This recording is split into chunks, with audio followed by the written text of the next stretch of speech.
Welcome back to Cook with Priya. Cook with Priya channel subscribe பண்ணிட்டு பக்கத்துல இருக்க bell icon click பண்ணிக்கோங்க. அப்பதான் நம்ம latest notifications உங்களுக்கு வரும்.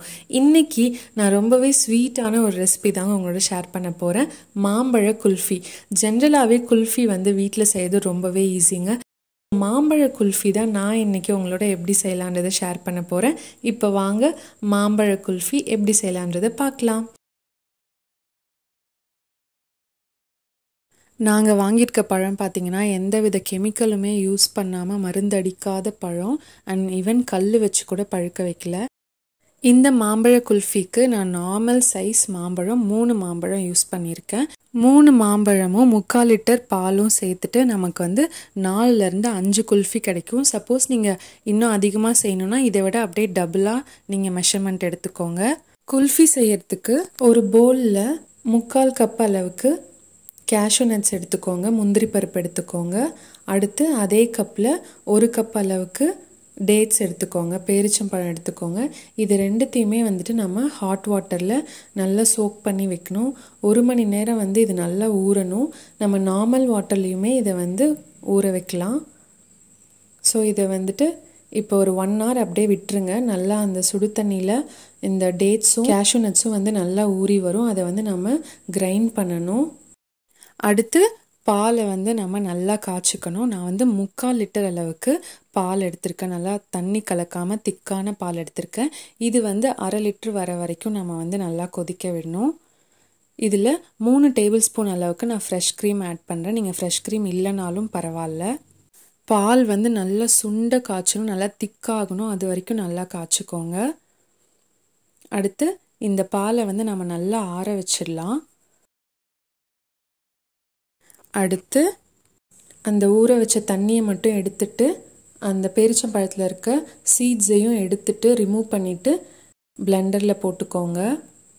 உங்களுக்கு விருப்பமான எந்த நட்ஸையுமே நீங்கள் வந்து சேர்க்கலாம். இது 2 தான் சேர்க்கணுன்னு இல்லை. அடுத்து நான் 3 மாம்பழத்தில் தோலை எடுத்துட்டு உள்ளே இருக்க அந்த பழம் மட்டும் நான் வந்து குல்ஃபிக்கு யூஸ் பண்ணிக்க போகிறேன். பாருங்கள், நான் வந்து தோலை ரிமூவ் பண்ணிவிட்டு நான் மாம்பழத்தை மட்டும் எடுத்து வச்சிட்டேன். அந்த பிளெண்டரில் 3 மாம்பழத்தை நம்ம சேர்த்துடலாம். மாம்பழத்தில் பார்த்தீங்கன்னா எந்த மாதிரி மாம்பழம் நீங்கள் குல்ஃபிக்கு யூஸ் பண்ணணுன்னா நம்ம கட் பண்ணும்போதே நார் மாதிரி வரும். அதை வந்து நீங்கள் குல்ஃபிக்கு யூஸ் பண்ணக்கூடாது. அடுத்து இதோட நம்ம ஆற வச்ச பாலையும் சேர்த்துக்கலாம்.